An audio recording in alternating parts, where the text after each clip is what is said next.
Hello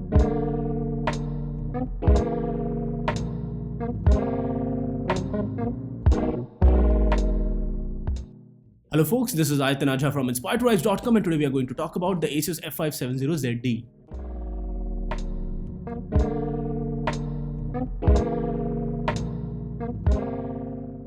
So guys, let's first start with an unboxing for the same. This is the official box for the F570ZD. This laptop is quite lightweight and you can see the brushed metal finish, and inside what you get is the warranty card, the documentation, and you get the charger for this one, which charges it quite fastly. And now let's talk about the build and design for this laptop. This laptop comes with a 15.6-inch display which has got poor colors, not really that good, a 60Hz anti-glare panel, and one of the worst things about the display is the fact that the contrast ratio and viewing angles are not that good. And now let's talk about few other things. At the back you can see that the cooling vents are present, and this comes with a dedicated GPU, and the cooling present on this one is quite good, efficient enough in order to maintain hours of gameplay, and it does not go really that high in terms of temperature.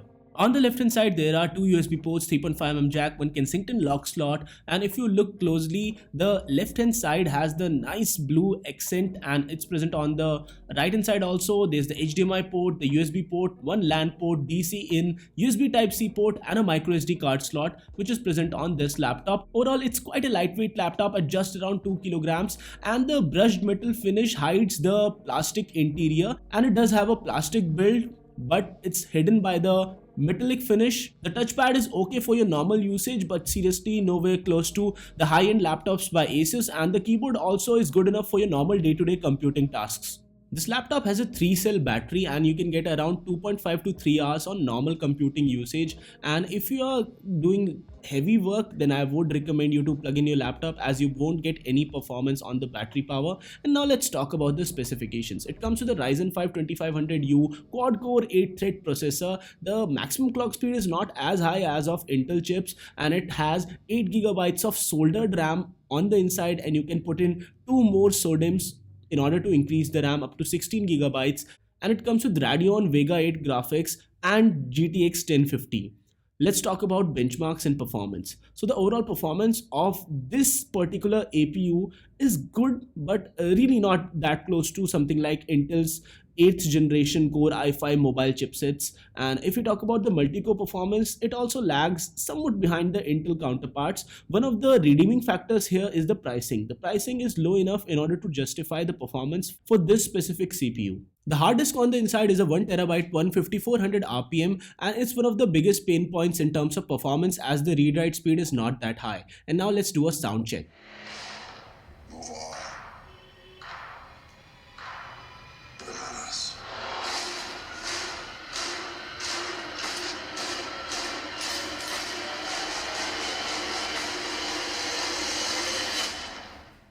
So the sound is loud and clear, the bass is present, and it's good enough for your gaming and movie needs. Let's talk about the gameplay and FPS for this particular laptop. So we played Grand Theft Auto 5 on this one, Counter-Strike Global Offensive, and a lot of other games. On something like Counter-Strike Global Offensive with 1080p resolution, high settings, and anti-aliasing turned off, you can easily expect around 90 to 120 FPS. The gameplay is smooth, good enough for long hours of gameplay, and the only pain point here is the display. When playing Assassin's Creed Odyssey, the overall performance was good on 720p medium to low settings, and it was playable up to 40 to 60 frames per second. On something like GTA 5 at 1080p medium to high settings, it was playable with the anti-aliasing turned off. And if you want the 60 FPS experience, I would recommend something like 720p high. And now let's talk about few other games like PUBG. So on PUBG with 1080p and low settings, it was playable. On 720p high or medium, you can expect really good frame rates, and all of these games were being played on the 1050 with the latest drivers. A lot of people questioned me on the Hindi version of this video whether I was playing on the Vega 8 GPU. The Vega 8 GPU can't even run these games properly on 720p, so it's the 1050 and it's a mobile version. Now let's talk about the Fortnite experience. Fortnite was playable on high settings at 720p, and if you go 1080p you have to lower down the settings to low, and 720p high looks really good on this one. And the only pain point here is the fact that the display is not that vibrant or bright, And in Shadow of the Tomb Raider also, the FPS was good enough and playable. None of the FPS softwares worked for this particular game, so the exact number was not visible.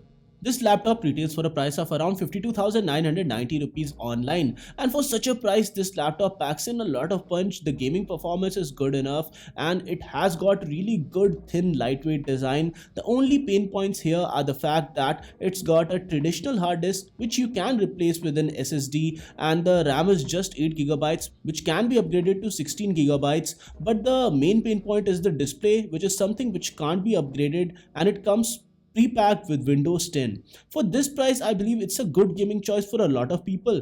1080p editing with normal transitions is possible on this laptop, and if you're somebody who's looking for some casual gaming etc, it's a good laptop. Streaming is something that I won't recommend on this one, as the single core performance is not really that high. So guys, this was it for this video. In case you liked this one, don't forget to smash the thumbs up button and do subscribe to Inspire to Rise for more awesome tech videos like this one. And guys, no matter what you do, stay inspired to rise.